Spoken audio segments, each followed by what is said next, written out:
வாழை மரம் நல்லா இருக்குது ஃப்ரெண்ட்ஸ். இது பாருங்க, வாழை இலைல அழகா இருக்குதுன்னு சொல்லிட்டு கத்திரிக்காய் செடிகளை வந்து நம்ம மாற்றி வச்சோம். அதுவும் நல்லா இருக்குது. எலுமிச்சம் நேற்று வந்து மத்தியானம் ஆயிடுச்சு, நம்மளுக்கு மத்தியானத்துக்கு மேலே தண்ணி ஊற்றுறதுக்கு செடியெல்லாம் மொத்தம் வாடி போயிட்டு இருந்துச்சு. எனக்கு கஷ்டமாயிடுச்சு. அதனால நம்ம இன்னைக்கு காலையிலே வந்துட்டோம் செடிக்கு தண்ணி ஊற்றிட்டு போகலான்னு சொல்லிட்டு.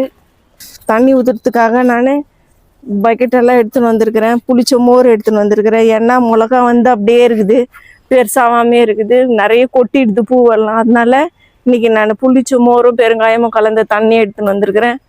எல்லாத்தையும் மிக்ஸ் பண்ணி ஊற்றலாம் தண்ணி செடிக்கு.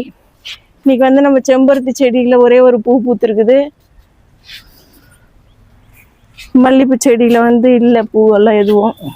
ஆரஞ்சு கலர் கனகாம்பரம் வந்து நம்ம மாற்றி வச்சோம். இது வேற தொட்டியில் இருந்துச்சு. அந்த கரும்பு முருங்கை வச்சு இந்த தொட்டியில் இருந்துச்சு இந்த செடி. நான் வந்து இதை மாற்றி வச்சிருக்கிறேன். இது பாருங்க, இப்போ இதுலேயும் பூ பூத்துருக்குது. இந்த